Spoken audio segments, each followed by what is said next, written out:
I spent 33 years and 4 months in active military service. And during that period, I spent most of my time as a high-class muscle man for big business, for Wall Street and the bankers. In short, I was a racketeer, a gangster for capitalism. Those are not the words of a critic, not a journalist, not a congressman.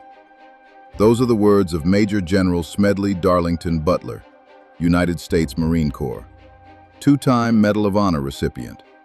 At the time of his death, the most decorated Marine in the history of the United States. He spent 33 years enforcing American corporate interests across 4 continents. Then he retired and told everyone exactly what he had been doing.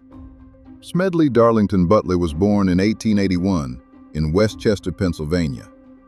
His father, Thomas Butler, was a Republican congressman who served for 30 years.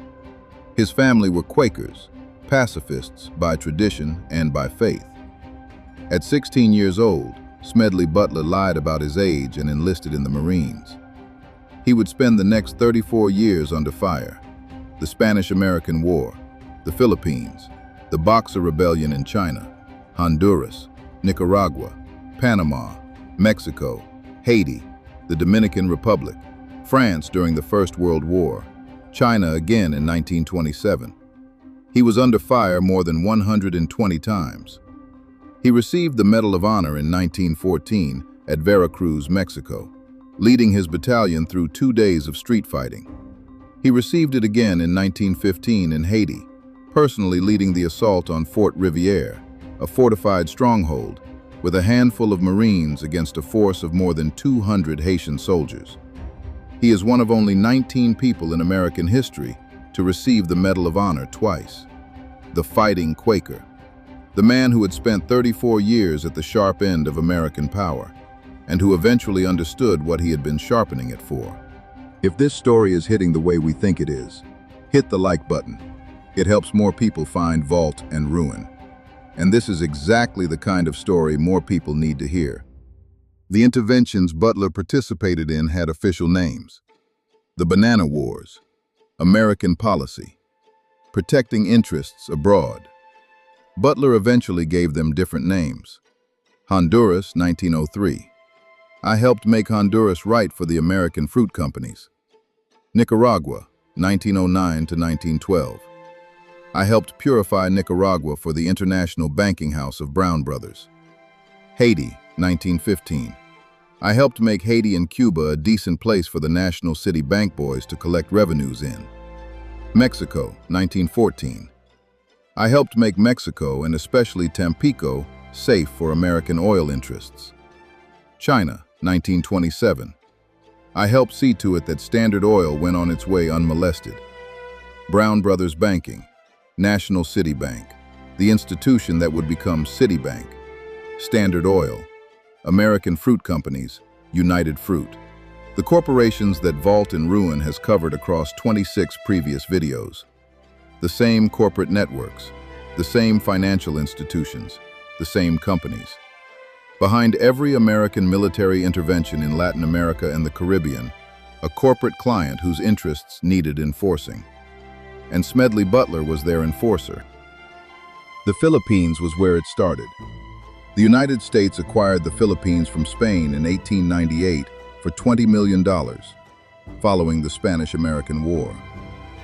The Filipino people had been fighting for independence from Spain. They continued fighting for independence from America. The Philippine-American War lasted from 1899 to 1902 officially, with guerrilla resistance continuing for years afterward. An estimated 200,000 to 1 million Filipino civilians died from combat, disease, and deliberate American policies that included concentration camps and the destruction of villages. Butler arrived in the Philippines as a teenager. He saw what American military force actually meant in practice. He would spend the next 3 decades doing it in country after country. The clients changed. The methods did not. A government resistant to American corporate interests would be destabilized. American Marines would be deployed. The resistance would be crushed. A friendlier government, or no functioning government at all, would be installed. The corporations would collect their revenues. The Marines would receive their medals. Butler received his. Haiti is the most disturbing chapter in Butler's career, and the one he later described with the most unflinching honesty. The United States occupied Haiti from 1915 to 1934, 19 years. The stated reason: political instability following the assassination of the Haitian president.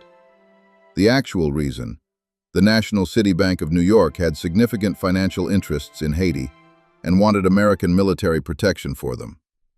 Butler led the Marine contingent ashore from the USS Connecticut in 1915. He built and commanded the Gendarmerie d'Haïti, a Haitian police force under American officers designed to maintain order in service of American interests.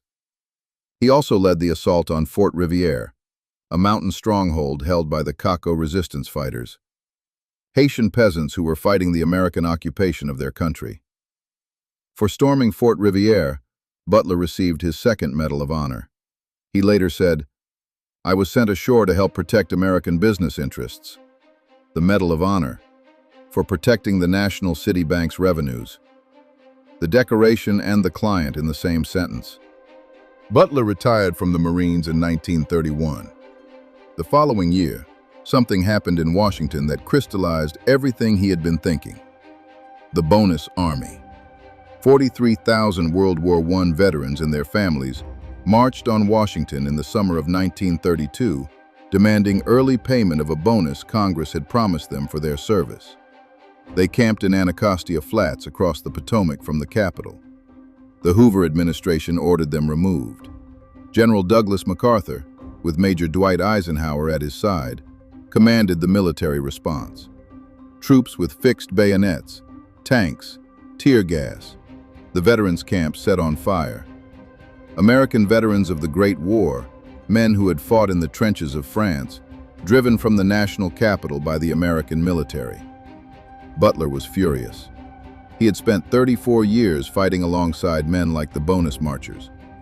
He had led them into combat. He had watched them die. And the government they had fought for had just turned the army against them, for Wall Street's preferred fiscal policy. The conversion that had been building for years became complete. Butler went on the lecture circuit. He gave a speech called "War is a Racket" to anyone who would listen.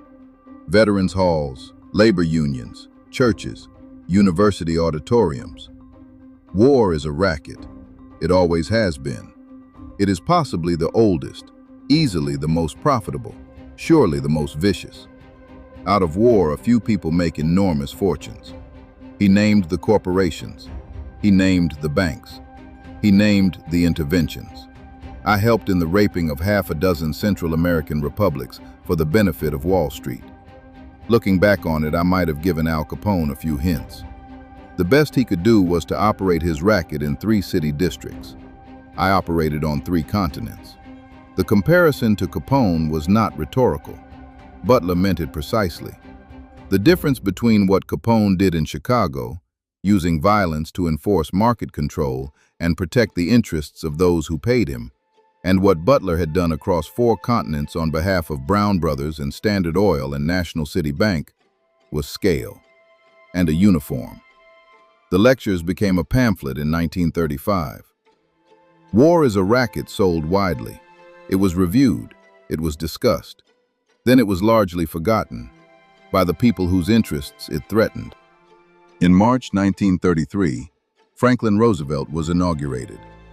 He immediately began dismantling the financial architecture that had made Butler's clients so wealthy. Banking regulation, labor protections, federal relief programs. Then he abandoned the gold standard. The men whose interests Butler had enforced across 34 years of military service were furious. They had already been watching Butler's lecture tour with interest, not because they agreed with him, because 500,000 veterans across America would follow him anywhere, and they had a use for that. In the summer of 1933, a bond salesman named Gerald McGuire arrived at Butler's home in Newtown Square, Pennsylvania. He had a proposition.